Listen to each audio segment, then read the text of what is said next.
Truex trying to become the first Toyota driver to lead a lap today. Well, when we think of the domination that Toyota has had in this series last year, the year before that, I mean, they've been incredible. Hard to believe that they've not led a lap yet today. And really, so far this season, Mike, have not showed that type of domination. But I think Truex, he's got the race car. I mean, he is all over these two guys ahead of him, so he's got a fast race car right now. And Denny Hamlin right behind him, too. So there's a couple Toyotas that I think are going to have a great shot at this race. Erik Jones in 7th, the former Darlington winner. There's Kurt Busch going to the bottom, looking for 5th place, and Hamlin.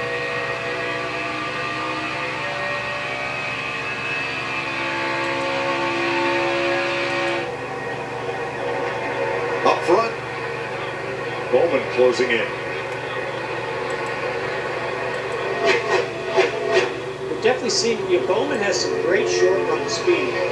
We saw where he really faded on one of our longer runs earlier in this race and lost some positions at the end of it, but he certainly has the short run speed that he needs.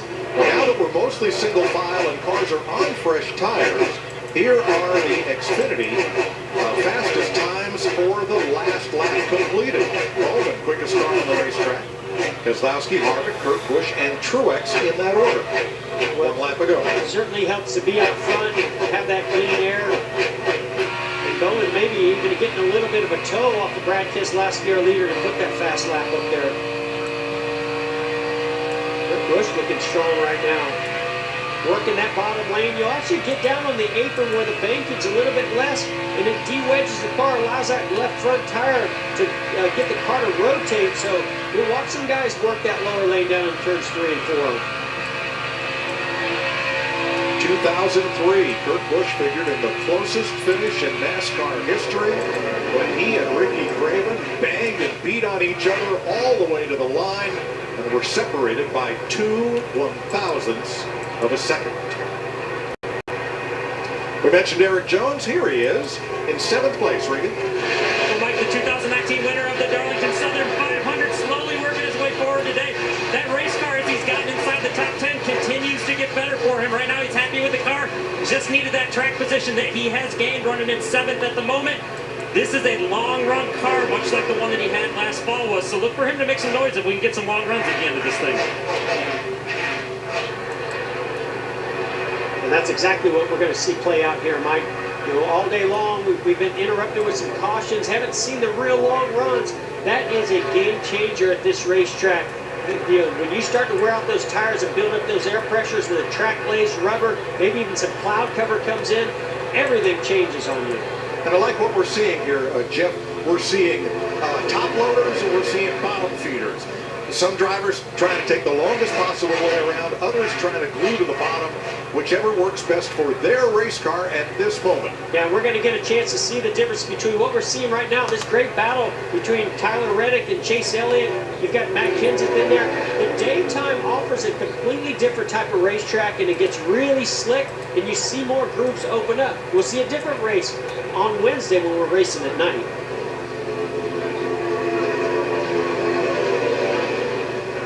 Chase Elliott clears Reddick. Here comes Kenseth as 3 Camaros battle for 10th spot. And Ryan Preece coming into the picture. He's been real happy with his race car all day. Very few adjustments on those pit stops. Joey Logano and Clint Boyer ahead of that group. 8th and 9th. Actually saw Clint Boyer move into the top 5 at the end of that last stage. So, pretty happy with his car, pretty happy with his long run speed. Gave up a couple of spots on pit road, restarted 8th, currently 9th. You never know, Matt Kenseth has been away from the sport for a year, or at the top level. Ran a few short track races, won a big one in Wisconsin, nothing bigger than the Slinger Nationals. And here he is for Chip Ganassi. I'm happy to be back and part of a team again, he said. Yeah, that's so cool. Such a great story to have Matt back. You know, this is a testament to all these teams. They have done so much work to get prepared and under very difficult set of circumstances to just fire off into turn one without ever taking a lap. I can't tell you how difficult that is, and I applaud all those that were a part of allowing this and making this happen here today. Brian Brees, former champion of the open wheel Whelen Modified Tour, where his granddad was a top car builder back in the 1970s. And he's like a Tyler Reddick. He's got 2 speeds, full on, and parked. You know, he goes for it. When you drive those modifieds have a lot of grip, a lot of speed, a lot of power, and when you can drive one of those modifieds, you can drive about anything. Was in the top 10, I think 7th at the end of the stage. Fell back a bit into pits, currently 13th. 5th place, Hamlin and Busch. We've seen glimpses of Denny Hamlin being great in this race, but these last couple runs, we've not seen it. I don't know if the balance of the cars changed. We saw we had that issue with the debris on the nose. Ever since then, he just has kind of been settled in to this 5th or 6th place position. Great pictures from the Geico drone. Rolling around the infield over the turn 3 and 4 tunnel. And looking back at the highway that runs alongside what is now the backstretch at Darlington.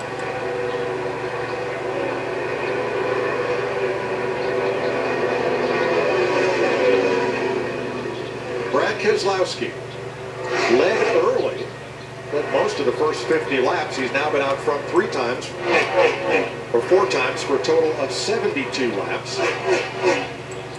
In totally different circumstances, right? He led us to the first corner, completely green racetrack, and the track was changing very, very fast. And we saw where Brad Keselowski either used up his tires, didn't have the right balance, and fell back at the beginning of this race.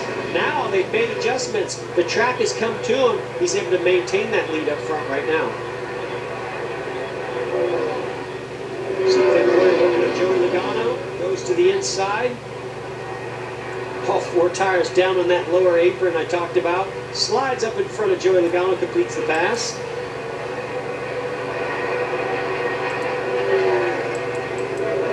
Jeff, is this a part of the race when you're just grinding it out? You got 83 laps to go. You know you're going to have at least one more stop for tires. You hope. And usually, Mike, this is that point in the race where you start to see long runs. So you start to get yourself settled in and take care of those tires for that long run. We'll be right back to the Real Heroes 400 on Fox, presented by Geico, after these messages. Hi, I'm Rusty Wallace. And I'm Johnny Bench. And we're no strangers to big-time pain. Which is why we trust Blue Emu's pain relief products. I use it every day to keep me on the move because winning never gets old. Blue Emu pain relief products, non-greasy, deep-penetrating formula, gets down deep into your muscles and joints to do its magic. And speaking of magic,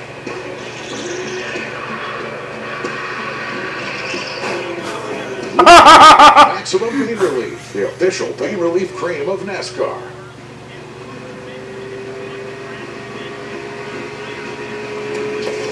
The return of drifting, drafting. The return of the slide job. Ripping the wall. Gas and go. Bump and run. The return of loud. NASCAR is back. And Xfinity is bringing you the best seat in the house. I'm JJ Watt, and this is Ultimate Tag. The game only has one simple rule. Don't get caught. Ready for battle, set it up. 3 warriors versus our taggers. You better ride! Let's go to war! Let's go! Let's go to war! Let's go! Let's go to war! What we want? Let's go to war! Ultimate Tag season premiere Wednesday after the Masked Singer season finale on Fox. This is so incredible.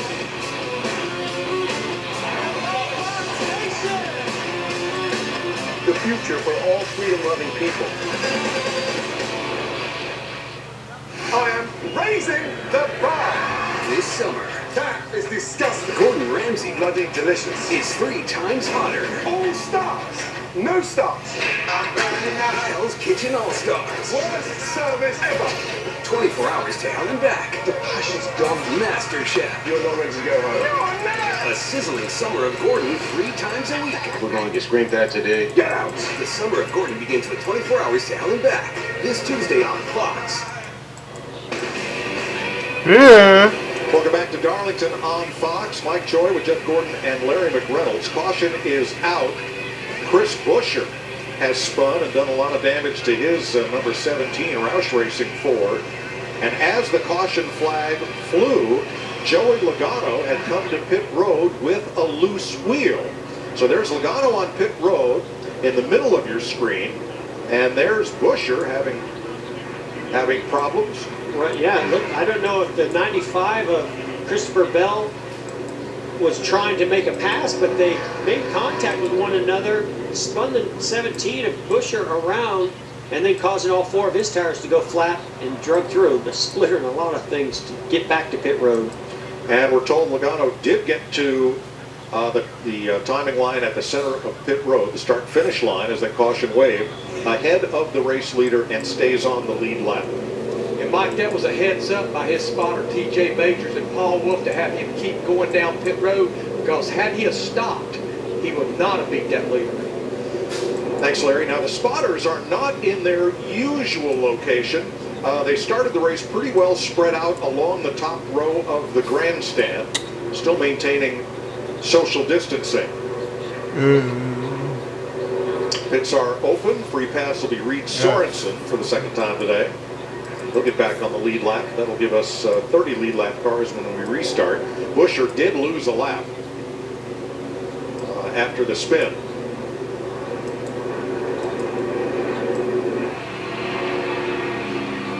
Jesus. Matt Kenseth in 9th place.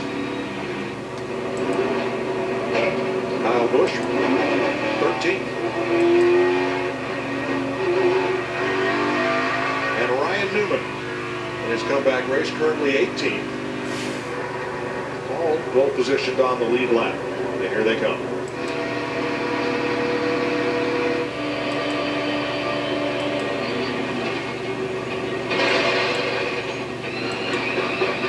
Denny Hamlin coming to a stop. 4 tires, no adjustments on the right side. See Mark Truex Jr. looking for some speed on that 19 car. Has the long run speed, no adjustments so far. Jeff, we're getting to a part of the race where the track is definitely changing. It's starting to cool down. I would not be as surprised to see possibly some adjustments on these cars. You may only make one more trip to pit road after this.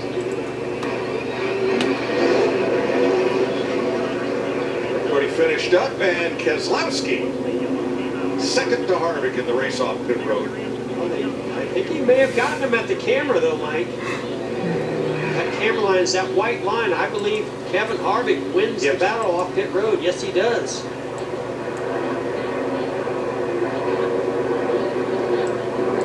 Just a matter of inches.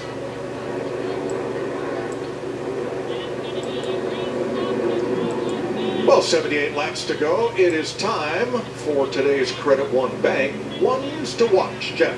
Well, the guy I'm watching just got off pit road first. His pit crew has been strong all day long. That #1 pit stall, Kevin Harvick, I think is going to get out front, and experience is going to get him the win today. But Jeff, you've got to be strong on that racetrack. Brad Keselowski has 30 career wins, but we're almost 1 year to the date since his last win at Kansas last spring. I think our 2012 champion will celebrate his first win with new crew chief Jeremy Bullins. Larry Mack, give me the guy who's got a new contract this week. Alex Bowman just re-upped for another year with Hendrick Motorsports. He has been extremely good on these low-grip racetracks his entire California earlier this season on a low-grip racetrack. Alex Bowman, when it gets down to the wire, is my guy today. Martin Truex won here in 2016, leading only 28 laps. His start well, the car was really loose, but James Small keeps making it better, better, and better. And that's your Credit One Bank ones to watch.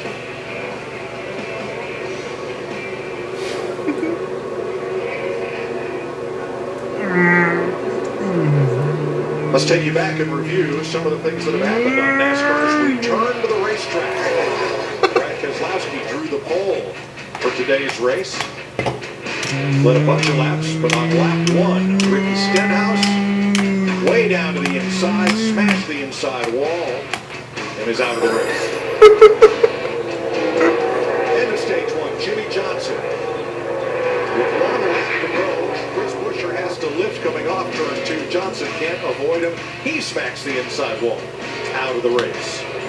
William Byron goes to the front, and then he has an issue, doing heavy damage to the 24, who is now 7 laps down.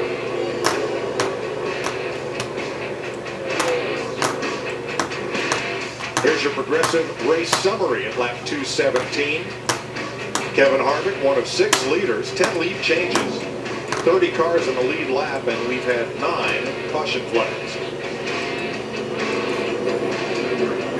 Remember that thing, Mike, I was talking about? This is the time in the race where there's long runs and not a lot of cautions, and then we had a caution. So I keep, you know it's going to happen. It always does, and I got to believe that, you know, we're going to see things change a good bit, and I feel like it's coming, right? It's the tires for today. Is that going to be enough? Yeah, they've used 9 sets now, Mike, so there's still 3 sets laying in the pits, and what we've seen, if you run any laps whatsoever, and I'll hold off until I give you my trends of the race. Oh, I was in no hurry for that. We've got time.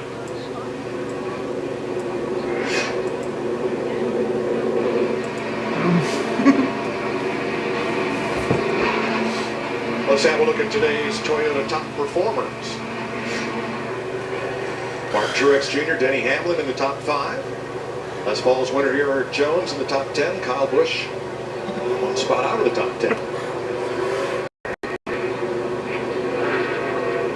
And I'm not sure who I'm more impressed with, Mike. Mark Truex Jr. coming from as deep as he has with the troubles he's had, or Kyle Busch coming all the way from the back.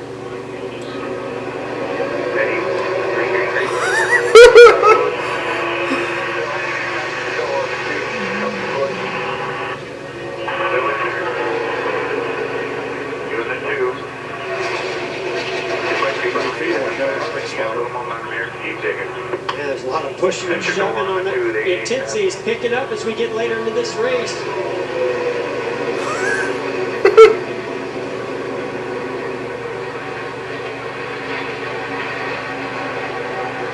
Starting to see Chase Elliott sneak into the picture now, into the top 5, goes to the outside of Mark Truex Jr. Great area coverage, a lot of jostling for spots at the back of that top 10 and deeper in the field. Pit pack all day. He's in 18th place. He's been working the inside. Now he had